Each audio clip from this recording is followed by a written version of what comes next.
So we have 99 people, 100 people joined already. So that's good. So let's get started. I hope you can see this. I'm going to take a couple of minutes to introduce the webinar series and then a brief bio of the presenter, and then we will get into the webinar. So good morning or good afternoon or good evening, everyone, for joining this webinar. This is our weekly webinar series. It is supported by ISMGE Environmental Geotechnics Committee, ISMGE Geoengineering Education Committee. It's also supported by ASCE GI Geoenvironmental Engineering Committee. So today we have a very interesting webinar, and this is the schedule for our spring, for April month, and this is the schedule for month of May. And then if you are interested in receiving a certificate of participation, you need to fill up a Google form. A link will be provided in the chat box towards the end of the presentation. And the previous webinars have been recorded. You can find all of them on this YouTube channel. If you are new to geoenvironmental engineering or sustainable engineering, these will be good resources to start with. And we organize a yearly conference on environmental geotechnology and related topics. So this is coming up in June. So, and coming to webinar today, this morning or yesterday, we had over 500 registrants. So please mute your mic and switch off your video. And we may be closing the webinar as soon as the presentation starts, and then you will not be able to re-enter if you exit out of this webinar. And at the end of the presentation, we will ask you to show your video so we can have a group screenshot. And then you can type your questions in the chat box, or you can raise your hand. You will be asked to unmute and ask your question directly. Our presenter will answer as many questions as possible. And then again, if you are interested in certificate, make sure you fill up that Google form. Link will be posted in the chat box later. So regarding today's webinar and the presenter, the title is very interesting: Insights from Landfill Mining of Old MSW Dumps in India. And I cannot think of anybody who can talk about this topic better than Professor Manoj Datta. He is currently Emeritus Professor in the Department of Civil Engineering at IIT Delhi. Just wanted to let you know that he got his B.Tech from IIT Delhi in 1977, and then he got his PhD in 1980. I just wanted to show this one because within 3 years, he finished his PhD. And immediately after PhD, he started working at IIT Delhi. So he loves IIT Delhi. So he did his undergraduate and PhD and entire academic career there. So his expertise is geotechnical and geoenvironmental engineering. A lot of focus on landfills, ash slurry ponds, tailing dams, and contaminated sites. And he has actually played a key role in planning, design, construction, and remediation of numerous waste disposal sites across India. So worked on also the reuse of waste residues from landfill mining as well as waste to energy projects. So he has done a lot of these national initiatives. The most important thing is the development of guidelines, design manuals, and checklists for MSW landfills as well as hazardous waste landfills. And another important aspect of him is he actually has been a consultant for more than 200 projects in India, all related to landfills and the remediation of contaminated sites. And he has been principal investigator for many sponsored research projects. And he also led international project in collaboration with the Netherlands and Germany and China. And he has supervised many PhD theses and MTech theses. He has published more than 200 high-quality papers in peer-reviewed journals and conference proceedings. He also edited 3 books on landfills, solid waste management, and ash ponds. And he co-authored a textbook on geotechnical engineering that many people use at undergraduate level. And he has visited, several international universities. I highlighted in this one UIC. That's when I met him, and he visited my university. And he also attended a conference in Chicago. We spent a lot of time together. And most notably, he was the chair of 6th International Congress on Environmental Geotechnology. Many people who work in this field, and they know that conference and the proceedings. A lot of several volumes of very interesting papers. So he has received several prestigious awards. I have listed many of them here. So with that brief introduction, I want to thank Professor Manoj Datta for agreeing to present this webinar. And I want to thank all of you for taking the time to joining this webinar. So let's listen to the presentation and learn from Professor Manoj Datta. With that, I want to stop sharing the screen, and I request Professor Datta to share his screen and start his presentation. Thank you so much, everyone. Thank you, Professor Krishna. Let me see if my screen is visible. Yeah. And let me go into a slide mode, and let me get my laser pointer functional.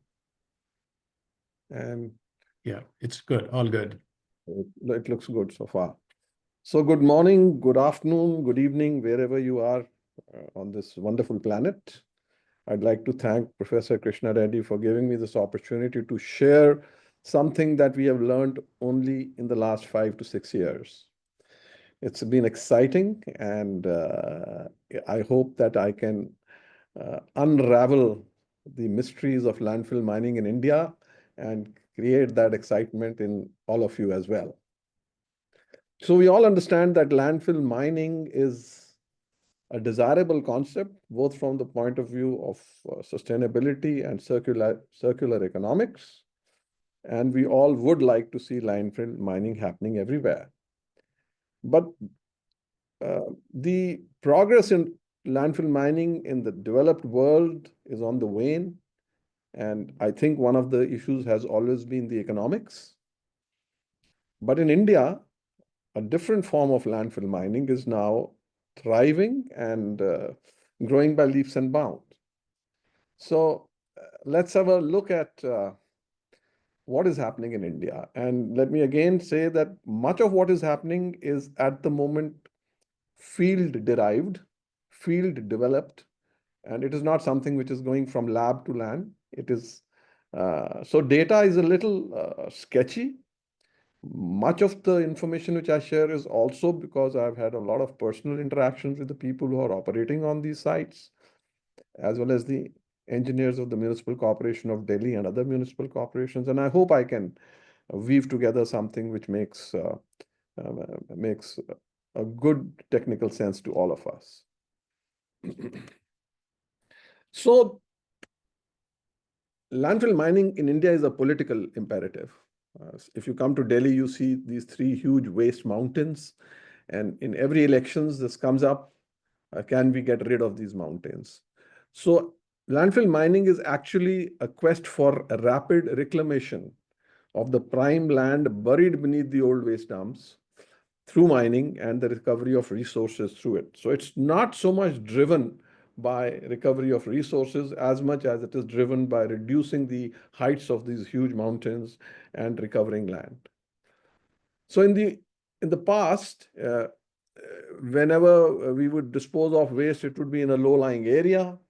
And when the waste would become full, you would just put a soil cover and grow some vegetation on it, and it would be very pleasing to the eye. And you can see these 2 beautiful parks built on old landfills. The depth of the waste would be a few meters. But as the quantity of waste increased, these waste dumps became higher and higher. So capping of the waste dumps was also tried post 2000 for a decade or so. And one can see a huge waste dump in Western India, and you can see the waste slopes being regraded, multi-layer cover system being adopted, and finally with leachate extraction wells and gas extraction wells, completely covered MSW dump. The waste dump remains where it is. It's visible to the eye, and if it is green, it is not as objectionable to the eye as the uncovered waste. But in 2019, or more like 2017, 18, there was a big push for landfill mining. Can we not take this waste, extract resources from it, and bring down these mountains? So the first directive came from the National Green Tribunal, and as many of you will know, the NGT is the apex quasi-legal body in India. It has the power similar to the Supreme Court in the matter relating to environment. And they gave the directive of landfill mining. They pushed all the municipalities and the secretaries of urban development to undertake landfill mining. And in parallel, the Central Pollution Control Board of India took out guidelines for the disposal of legacy waste. And legacy would be waste which is 10 to 15 years or more old in these dumps, and how to remove it from the landfills. The term used in India is not landfill mining. Everybody calls it biomining. Bio because we are supposed to stabilize the waste using biocultures. We are supposed to stabilize the biodegradable component or bioremediate it. So it's biomining. So we are first supposed to excavate, then stabilize, and then segregate using screens and recover the reusable materials. So in a sense, if you look at it in a very simplistic way, you are supposed to excavate the waste, send it to some kind of a black box processing plant, and get combustibles from which you'll get energy, C&D waste, which will give you building materials, soil-like material for earth fills, compost for agri, and rejects. So the objective is, of course, mining of legacy waste to reduce the height of these waste dumps by recovering resources and reclaiming the land for redevelopment. And the concept is that as you do landfill mining and as you are able to reuse a bulk of the waste which you are going to excavate and process, gradually the height will come down. And when you reach close to the ground level, you will again do some kind of a cover and grow vegetation on it, or maybe use it for whatever other purposes for which yet we do not have the guidelines. So what was the task in 2019 and what has been the progress so far? In 2019, about 2,500 dump sites across the country were identified, each having at least significant waste. And about 250 million tons of waste was estimated to be in them, and they were occupying 6,000 hectares. And the National Green Tribunal gave various directives to remove this waste within 2 years, 3 years, 4 years. And current estimates are that 6 years later today, and add another 2 years to it, that we expect that by 2027, there would be a close to achieving the targets without moving the timeline further. As of now, the Swachh Bharat mission has a website. There's a dashboard on it which tells you how much remediation has taken place. And at the moment, it is said that about 50% of the material has already been removed. Now, since I'm in Delhi and we've been interacting a lot with what's happening at 3 major dump sites, I'm going to share with you the what we have learned about this landfill mining.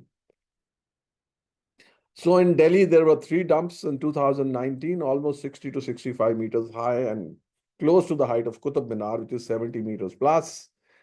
And they had about 25 million tons of waste in it, and they were still receiving waste. And the whole idea was that they had started a good 25, 30 years ago. So there was a lot of old waste in it, and we wanted that these dumps be mined. Today, if you go to the Swachh Bharat Mission dashboard, it says that 30% or 38% of the quantity has been remediated. Remediated would mean it has been processed. Not all of it may go offsite, but in India, there's a great tendency to send material offsite so that you can get the height of the waste to be down. So let's look at dump site A. I mean, these are all Google images available to you. You can't see the height of the dump, but this is about 50, 60 meters height. This is how it looked in 2019. This is what it looked like in October 2024. You can see small machines working everywhere. And that's the area which has been mined or is undergoing mining. Let's look at the second dump site, and you can see the Google Earth image. You can also see there's some slope has been vegetated. And in 22, this is this situation. In December 24, this is the situation. So a large area material is being removed. And dump site C, December 2019, again, a huge area. And you can see the green vegetation grown on one of the surfaces. And look at it in January 2025, and a lot of material is now not visible at that area. So what is this mining? What is happening, and where is the material going, and what is the characteristics of the material, and what are the products that we are getting out of these landfills? Just to make a point, the waste which is there in Indian landfills is different from the waste which is there in the Western, or which was there in the past in the Western countries, in the sense that Indian landfills have no paper, and Indian landfills have a significant organic wet waste organic content, almost 40 to 50%. And Indian landfills, when the fresh waste comes, or what used to come in the past, would have 30, 40, 45% of what they called inerts, or was C&D debris, soil, street sweeping, drain silt that would come into the landfills. So what's coming out of these landfills? So the process is you excavate. So you'll see a lot of excavators at the site. You stabilize and dry, or that's what they wanted to do when the process started. You screen the material. And what we find today coming out is C&D waste, lightweight combustibles, plastics, textiles, and wood, and a lot of soil-like material.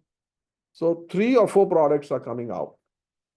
Not metals, which are already been recovered before the material reached the landfill at the household level, or even on the landfill by the rack pickers, and not paper, which is also not reaching the landfill. So it's not a high value recovery of metals. It's basically a recovery of these materials which are coming out, and we'll get some values very soon. So the CPCB guidelines talked about excavating the waste, stabilizing it, and then screening it. And while there are a large number of screens which were specified, the initial methodology adopted 2 screens, a 30 screen and a 6 screen. And you would excavate, stabilize and dry in windrows, use the separation, do some processing, post-processing, temporarily store it site, and transport it for off-site use. So the words which are important are excavate, stabilize and dry, and size separation. So if you go to a landfill site, you will see a lot of equipment working at the base when the landfill mining starts. That's an excavator which we were talking of, and that's a rotating cylindrical screen called the trommel. These are the workhorses of the process, and you can see at various sites these machines working 1, 2, 5, 10 machines or sets of machines or more. So in the initial methodology, a lot of emphasis was to stabilize and dry the waste. That meant that you were expected to make windrows, you were expected to spray some kind of a bioculture which would accelerate the process of uh, process of stabilization or decomposition. You are supposed to turn it every day, and after 5 to 6 weeks, it would be also dry, and you would then process this waste. And the machinery required were rotating sieves and excavators. So you can see this rotating sieve. When you go to the site, you see a train of machines. The excavator at one end, and as I said, two sets of sieves are being used, 30 mm and 6 mm. So material goes through one, oversized material comes out, undersized material comes out. So that's the 30 mm, and these rotating screens are called trommels. There's a 30 mm trommel, and then there's a 6 mm trommel. So if I just go through the process, and this is what we observed when I took a bunch of my students there. The excavator is putting the material in the hopper, the input hopper, and even before that is done, the large and the oversized C&D waste material is separated out, visually using the help of the excavator or even manually. Then the remaining waste goes in and it goes up the conveyor belt and in this trommel, and the oversized material goes out and the undersized material goes forward. And in the end, what you see that the first screen throws out plus 30 mm fraction. And after that, you get the minus 32 plus 6 mm fraction, and what goes beneath the 6 mm screen comes out as a minus 6 mm fraction. So plus 30 mm, 30 to 6 mm, and minus 6. So minus 6 is sand and silt sized material, and 30 to 6 mm is fine gravel. Now, please note that this is not a process which is giving you clean products. It's a medium quality product. Still some soil is sticking here and there. And so you might get lumps and clods and things like that. The plus 30 mm material is bifurcated into two. There's an airflow stream here. So the lightweight plastics get thrown far away, and the heavyweight material, the C&D waste, falls at the bottom. So you might even get a accumulation of lightweight materials at one end. So really, we saw the oversized material plus the 30 mm material, the C&D waste which comes out, the lightweight combustibles which are called fluff. These are not pelletized at the moment, as you can see. Then the fine gravel, and then of course the soil-like material. And really, 15 to 20%, 10 to 15% of the soiled combustibles. If you were to wash these combustibles, this value would probably go to half. And fine gravel with lumps of clods of fine material, and the main thing was soil-like material. So there are 4 outputs in the initial process. And this material, which we've studied a lot, we've called it the soil-like material. Now, as the pressure for doing more and more screening mounted, and as we try to hasten the process, the problem was that we started to use wet waste in the separation process or the segregation process. And that was affecting productivity, which led to a development on the field of using only 30 mm screens. And why was that? One, there were a lot of space constraints in the beginning at the top or on the sides of the existing mounds. So you could not spread the waste for drying. You could not make windrows unless you had flat ground available. So there were space constraints. And then there were time constraints because NGT was giving very strict timelines to all the municipalities to produce the segregated material. So the process went towards rapid excavation and screening of wet waste.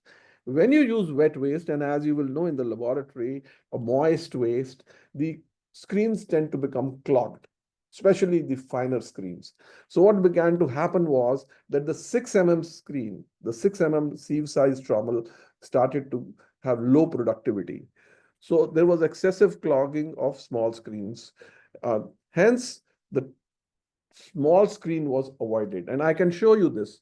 This is a slow, dried, pulverized screening of material minus 32 plus 6 mm. But this is the fast process. There is more fines in it. The fines are not being passed through the 6 mm screen because wet waste clogs the screen. So the 6 mm screen was done away with. If you needed the minus 6 mm material for some specific application, you could do post-processing to recover that. So small size screens are minimized, and then we started working with just one screen, is the 30 mm, and that is what is in operation at the moment. So when you use the excavator and just one screen, as you can see, then you get only 3 products and not 4: the C&D waste, the light waste combustibles, and the minus 30 mm, which is therefore the fine gravel and the soil-like material. And this constitutes 70 to 80% by weight of all the material which is processed. And good to recognize what's going on during trommeling, not stated anywhere. 2, 3 things. Aeration is going on. You're excavating, and there are anaerobic conditions in the landfill. The waste comes out and it is rotated and rotated in a screen. So there's a lot of aeration. The trommels also dry out the waste because of the aeration. So the anaerobic processes are becoming aerobic. And what you're having is that you get a little dry segregated waste with a lot of lumps which come out. And this material is now called GSLM, gravel plus soil-like material. This is just our language for geotechnical engineers so that you can see it. Otherwise, you would probably classify it as gravelly sandy silt or gravelly silty sand, that kind of material. Now, with these 130 mm sieve, the productivity goes up because 30 mm sieves don't clog that much. If you have bigger sieves, they would not clog. So you would still get C&D waste. You still get the combustibles plus 30 mm, which are air blown away, and you get GSLM. So as of today, if you were to go to a landfill site, you'll see 10 to 20 sets of trommels and excavators working, and each is giving you a productivity of 200 tons per trommel per 8-hour working day. So if you have about 15 trommels working, you might be producing 3,000 tons of material, which is segregated in a day. Of course, do remember that during the monsoons, you cannot operate it because there's a lot of water around, and there are other times when the production is down.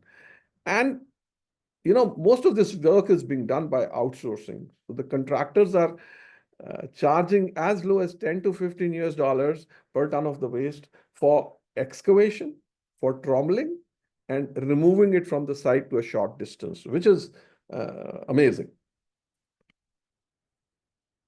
So if I was to now take you to that October 2023 shot, which I showed you in the beginning, you would see that there are 20 trommels working here.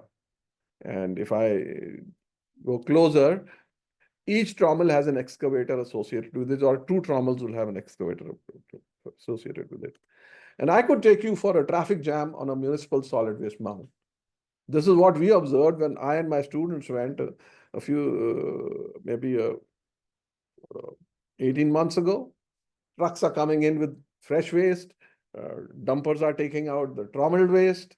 There are trommels in the foreground. There are trommels in the background. There are excavators all over the place.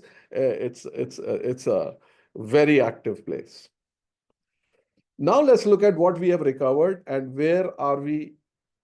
what are we doing with it? So the C&D waste luckily has quite a lot of offtake, especially the concrete chunks, may not be so much the brick chunks, but the concrete chunks are in demand. They can go to a C&D processing plant. Delhi has 4 or 5 of them, where all this happens, crushing, aggregate, segregation, and it behaves like recycled aggregate. People buy that, and there are codes for reuse, and you can also make products like paver blocks and others with this material. What happens to the fluff? The fluff is in great demand by the waste to energy plants, and we have 3 or 4 now waste to energy plants in Delhi. Otherwise, they go to cement plants and thermal power plants. The thing is that the owners of the cement plants and thermal power plants actually want RDF, refuse derived fuel, which is in the form of pellets. That means the fluff should be compressed, dried, and should be in the form of cylindrical pellets, which look like coal, because there's an input stream at all these plants. If you are going to send in fluff, that input mechanism and the stream has to be modified to get this sheet-like material to go in, which is very difficult. So if you have got fluff, then fluff is treated like coal pellets, and then it can be burned. So they are also taken up, which leaves us with this 70 to 80% material called the gravel and soil-like material. Now, is this hazardous? Does it have a lot of contaminants? Because, remember, in the olden times, all waste was dumped in this area, not only municipal solid waste, including the local industry, including the people who were dumping at night. These were not in any way monitored. But we find that there are four ways in which this material is being used, and we'll discuss it a little later. But large area surface application, because there's a tendency to think that this is like compost, so you can do revegetation or ecoforestry or soil conditioning. It's also being used for shallow earth fills to lift the level of the ground by a few meters. There are some mining pits in Delhi. There are open mines where I think in the past you were extracting mica or some other material, and they are about 18, 20, 25 meters deep. And there is this great desire to put this material in those mines. And then also for embankments for roads and other infrastructure, not the structural fill, because this material has organic content, but on the sides or those which can have flexible tops. So this is a depiction of the applications. The surface application would be 0.5 meter to 1 meter.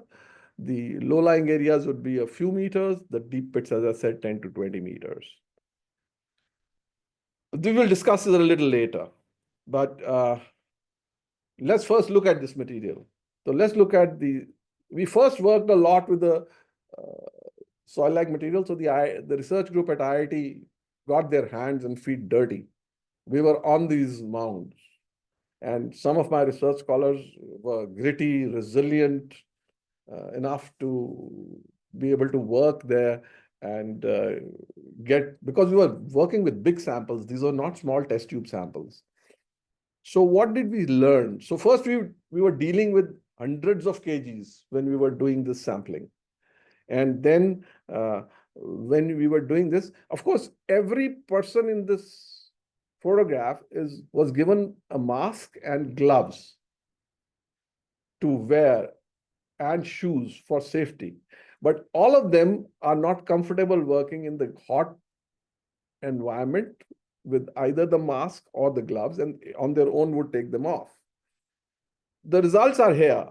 This is now lab-based result, where we have done the grain size distribution in a very rigorous manner, and where the fines are washed away and you get the materials. But what you get again is that the fine gravel and soil-like material is 80 to 85% of the material which is coming out. And this is linked to the fact that the soil of Delhi is essentially Delhi silt, which is a sandy silt, silty sand material, alluvial deposit. So all the street sweepings and all the other soils which are excavated and has been sent to the landfills is reflected back on us.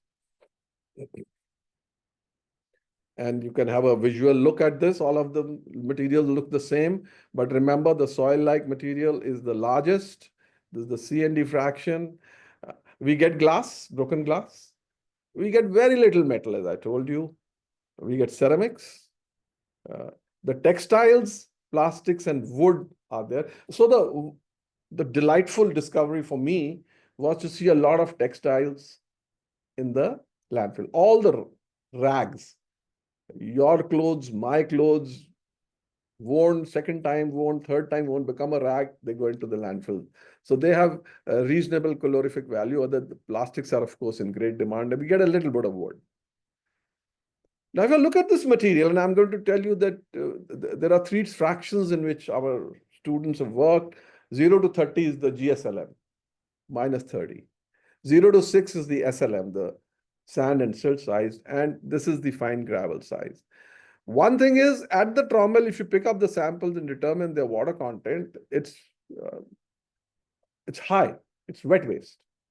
It looks dry. Of course, there's some of the water is accountable from the organic component part. The legacy waste, and we are dealing with waste which is more than 10 years old, because whatever plastics come out, you can look at the dates on them most of the time. So originally, perhaps when this waste came to the landfills, there was 30, 40, 50% of organics. Now, most of the organics are gone. The fast decomposable organics are gone. The slow biodegradables are there, and the organic content is typically less than 15%. It's not as low as 5%, which is required for a structural fill if you want to use it in an embankment and not have any long-term time-dependent settlements. But I think that 5% is also a boundary which is moved with time. Most of the material is silica, including the Delhi silt, and the other are basically, if you do X-ray fluorescence, oxides of calcium, aluminum, and iron. Now, how do you characterize this material? And I don't know how I'm doing on time, but I have. No, you're doing good. It's I fine. have 130 slides. I'm on 80, so I hope I can. No problem. Yeah, go ahead. Not around the world. Now, one of the concerns we had, and we means the research group at IIT Delhi, was that, look, you are excavating a mound which has all kinds of funny things in it. How can you take this material offsite? So is this material hazardous or inert? Now, in India, there is only two systems. Either the material is hazardous or it is inert. There is no middle way. And as you all know, municipal solid waste is not classified as hazardous. It is classified as non-hazardous. But municipal solid waste is not inert. And how do we do this? Well, our aim was to look at the contaminants of concern. We looked at total heavy metals, leachable heavy metals, soluble salts. Red colored water comes out of this, so leachable color, microplastics. More recently, we've got very high ammonical nitrogen coming out of this. So whatever we examined, whatever we could as geotechnical engineers with help from all our colleagues in the other departments, we looked at these. And what did we do? We compared these with background levels. That means if you go to a virgin site around Delhi, which is very little, and just look at the soil, and look at the same materials and get what values you get, how different is it? Because we are doing mostly earth filling operations. And also looking at country-specific permissible levels. Now, India doesn't have permissible levels on all this. There are no soil standards about how much heavy metal should be there, what is high, what is low, what is screening, what is action level. But some other countries do have. So whatever we could pick up. And I'm going to deal with a lot of tables, and I don't want you to start reading the tables very closely. That's something which you can do at leisure. I will like you to go through this as an exercise of black, red, and red boxes. If a table has data in black, and when I compare it with the permissible value and the table remains black, it means everything is below the permissible level. I'm very happy.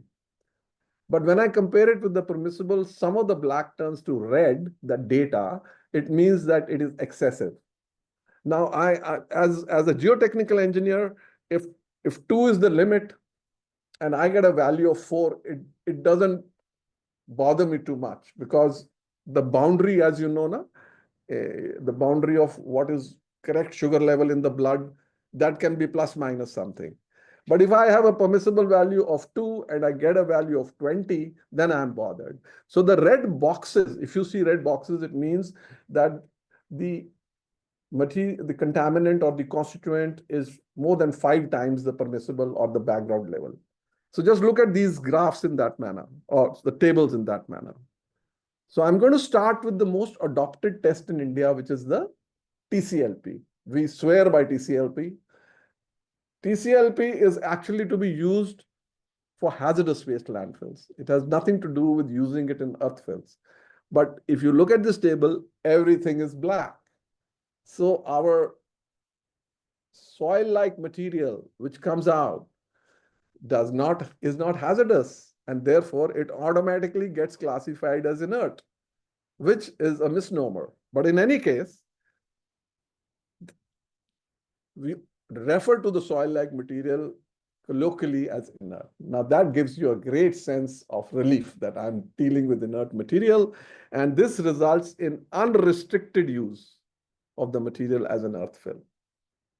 Unfortunately, if you start to look very closely to the contaminants of concern, the material is not inert. It gets classified as non-hazardous, just like the municipal solid waste from which it is derived.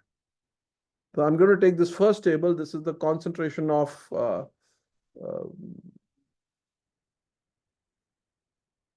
this is the concentration of total heavy metals in the three fractions. 0 to 30 is GSLM and 0 to 6 is SLM. And then I'm going to compare it with the background levels in Delhi silt.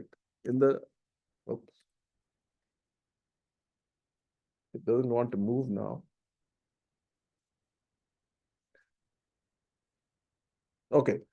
I'm comparing it with background levels in Delhi silt, and the red light up, which means that arsenic, cadmium, chromium, copper, everything is higher than the background level in the Delhi silt samples that we have sampled.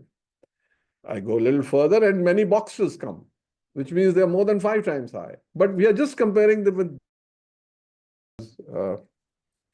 Anyway, so as you go through these motions, you will find that several reds and red boxes come up, including for unrestricted reuse, no restrictions or open Dutch standards, open reuse. But when you look at them with restricted reuse, then the number of reds are very small. So what it seems to suggest is that we need to have some restricted reuse of this material. There are no standards for color leaching out of the material, but we have a very high intensity of color which comes out of this material, and you can see this color, as the material gets oxidized, the color goes down. So hopefully Mother Nature can also take care of this color. But any groundwater resource which was to become tinted with this tea-colored water would be not acceptable to people. We also incidentally started to check these for microplastics, and we got values which are humongous. So really spreading this material spreads the microplastics in the soil. There was a great interest in the use of the soil-like material as compost. And if you look at the compost standards in India, the NPK is just about fine. The total organic carbon is a little low than 12. And so, okay, it's low quality compost. The material meets low quality compost standards. And it is very good when you grow vegetation on it. It just encourages vegetation to grow. But once you start looking again at the total heavy metals, some red lines show up. And if you look at the European norms, can this be used for organic farming or agricultural applications? Again, you see these red marks show up. So there is this bit about the metals being elevated, the salts being high. So soluble salts are very high, total and leachable heavy metals are elevated, microplastics are very high, color is very high. So all things point to the fact that SLM and GSLM should not be used without protective measures. This is what it is pointing to. And that if the -6 mm fraction is to be used as compost, then perhaps only for non-agricultural applications. So let me show you what we could decipher from the Google shots, because not everybody takes us to these sites where this material is actually going at the moment. We know it's going in road embankments, low-lying areas. So if I look at a landscaping or a revegetation project in Delhi, this was March 2019, and this is today. So it helps if you want to grow vegetation on, say, a degraded land or an abundant degraded land. This is showing you shots of filling a low-lying area in December 2024. Go back 2019, 2024. And even filling deep pits in 2019 and December 24. So some more shots about where some of our research students went and saw what was happening. Waterlogged area, GSLM being used to lift the level. on road shoulders, side roads. This is a, a, a deep cut, so the waste is being filled and leveled.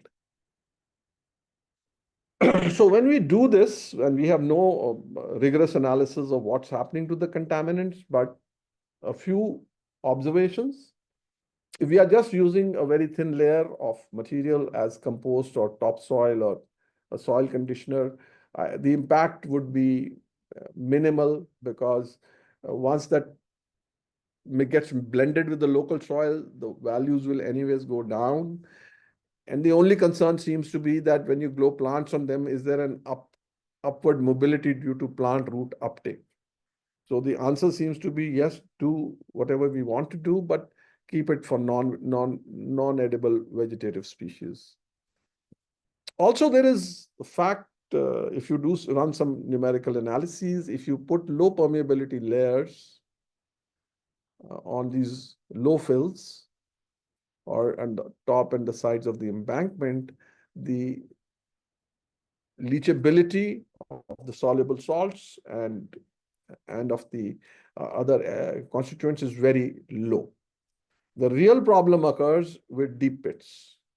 The deep pits, which may have 18, 20 meters deep, is like an below ground landfill, which is unlined. And this material still is releasing many of the constituents.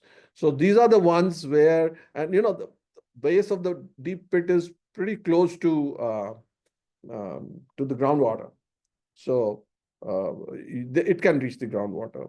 We just ran a very simple simulation on using Delhi silt, homogeneous Delhi silt as the base material, and put a shallow fill and an embankment and a deep fill on it. And we found that for up to 50 years, nothing is reaching the groundwater level. But in a deep fill, you do start to see the chlorides. We only ran it for the conservative elements, chlorides, they do reach the groundwater level. So there is a need for design guidelines. I mean, if we don't have design guidelines, all the material is going to get diffused into the environment, into shallow pits, deep pits, and whatever. So mandatory design guidelines are there, and we've got to be very careful about deep pits, because if we don't do that, 70% of this material is going to land up in the deep pit. And what is it? That the original waste dump was doing something beneath it. That same thing will continue at the new place. So that's a message which we do want to give out. So what are the learnings, and how do I compare this with the global practices? At the global level, emphasis on landfill mining has waned, though it remains a very desirable proposition for sustainability and circularity, but economic considerations have reduced the emphasis on landfill mining. But in India, we have actually come up with a rapid excavate and segregate technique for wet legacy waste at old dump sites with a very high productivity rate. Now, the segregation process is not very good. So we do get 3 medium quality products. They're not highly clean, they're not, but the CND waste, the combustible fluff, and the GSLM. Both the CND waste and the combustible fluff are taken by the industry. It's the GSLM which we have to manage properly. With at the moment, it is being sent off-site without any restrictions, but we need to have design guidelines for using this off-site. And if I really look at what's happening in India and what's happening globally, the landfill mining approach in India is basically a rapid biomining or landfill mining with minimal pre-processing. The enhanced landfill mining approaches that the Europe and the West is looking at is more with waste to materials and waste to energy cycles. The primary objective here is dump site clearance and land reclamation, whereas the objectives mostly are in material and energy recovery at the global level. So our processes are high-speed excavation, trommeling, with limited drying and stabilization now. But when we implement landfill mining in a very rigorous manner, then we have to do multi-stage drying, stabilization, segregation, magnetic, ballistic, gyratory, cyclonic, and other processes to get high-quality products. That's not been the emphasis so far in India. And we are really looking at bulk reuse of the materials. And in the global context, it's the metals, the plastic, and the RDF which are prioritized. And the soil-like material often remains at the landfill site. It's got very limited use in off-site environments.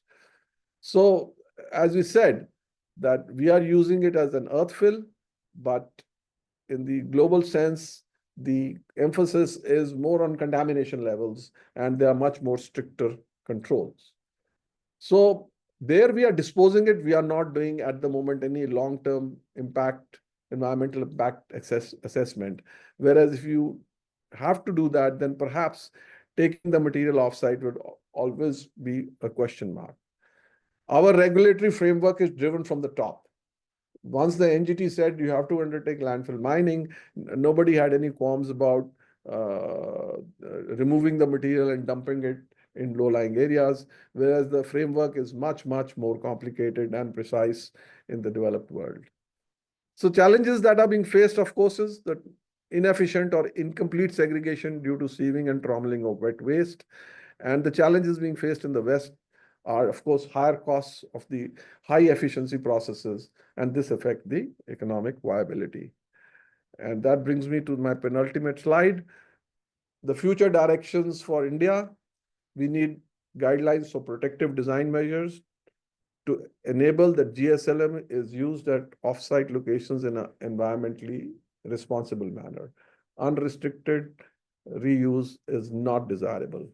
And the other thing is we also need to focus on appropriate methodologies for remediation of the subsurface contamination beneath the mine dumps. At the moment, the focus is to remove the material on the top. But below the ground level, there is still some residual material because all these started from low-lying areas. And underneath the ground level, there is a contamination, and there must be approaches and guidelines for that. And with that, I'd like to thank my co-researchers, Professor Ramana, my co-lead. And I never realized it that I had such a bunch of people working with me over the last 20, 30 years in the area of geoenvironment. But in landfill mining, Dr. Mohit Somani and Dr. Pareda, waste to energy Ash, Garima and Dipesh, CND waste Apurva and Shiva, microplastics with Deepak Haritwal, Pranjal in groundwater contaminant transport, and others who have helped me in groundwater hazard rating systems and stability of landfills and geosynthetics. So I'd like to thank them all, because what I presented here is an output of what all they have discovered for us. And a few references which I invite you to visit if you found our presentation interesting. And thank you. And thank you, Professor Krishna. I'm sorry for that glitch. No, And no, I would say that it never happened. no problem, no problem. So it's a fantastic presentation.